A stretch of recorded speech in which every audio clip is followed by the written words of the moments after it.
नमस्कार, आदाब, सत श्री अकाल, जोहार। जो कहिए सब एक ही है। बीजेपी सेकुलर की परिभाषा खोज रही है कि क्या सेकुलर की परिभाषा में किसी एक धर्म को विशेष लाभ देने ही सेकुलरिज्म है क्या। हमारे साथ कांग्रेस के कार्यकारी अध्यक्ष बंधु तिर्की हैं, विधायक भी हैं। आप बताइए सेकुलर का परिभाषा क्या है बीजेपी। पांडे जी, मैं यहाँ से रविंद्रनाथ टैगोर की पंक्ति से शुरुआत करूँगा।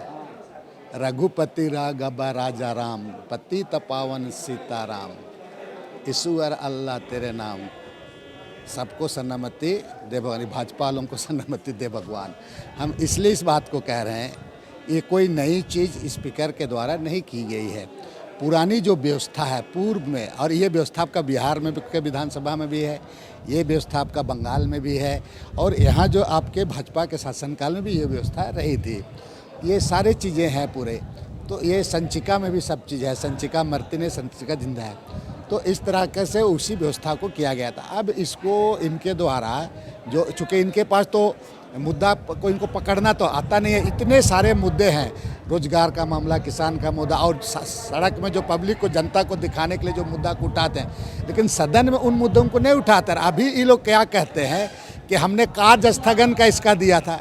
भाई, आप सरकार में रहो, कार्य स्थगन में क्या सरकार के बिना चाहे, सरकार जब चाहेगी तब ना कार्य स्थगन में बहस कराएगी। सरकार है, स्पीकर है पूरा। बीजेपी कह रही है संविधान में इसका कोई विशेष प्रावधान नहीं है। परंपरा के नाम पर गलत चीज़ चल रहा है, तो परंपरा पुरानी जो गलत प्रथा रही है हमेशा से खत्म होती है। आप स्पीकर हैं, सरकार है, आपके कहने पर करेगी क्या? उसको जो है वो करेगी, जो कर रही है। कोई नया तो नहीं किया।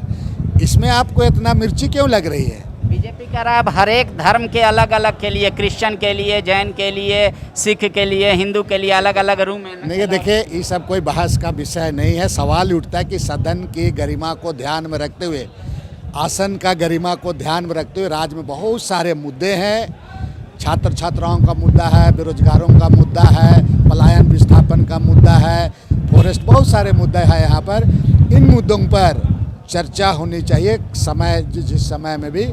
और इससे क्या होता है कि माननीय लोगों से, सारे लोग एक दूसरे से सीखता है, उनकी बातों को सुनता है, समझता है पूरा।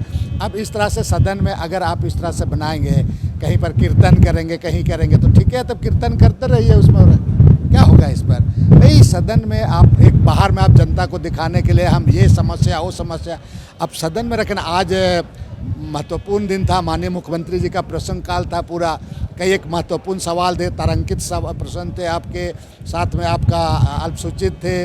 ये सारे चीज़ आपका भेंट चढ़ गया।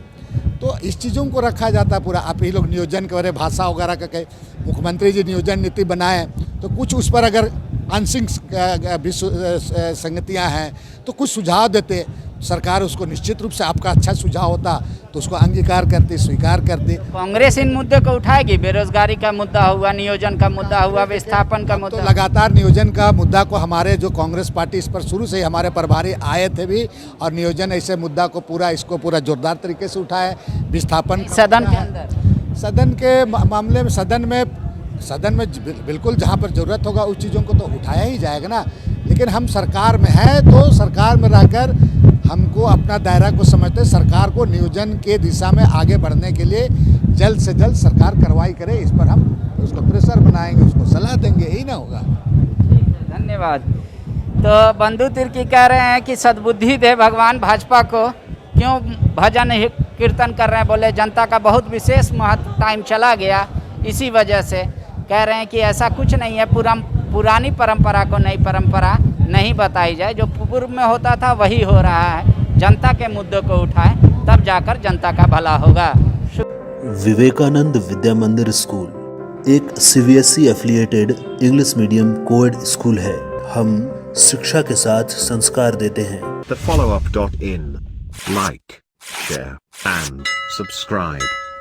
www.thefollowup.in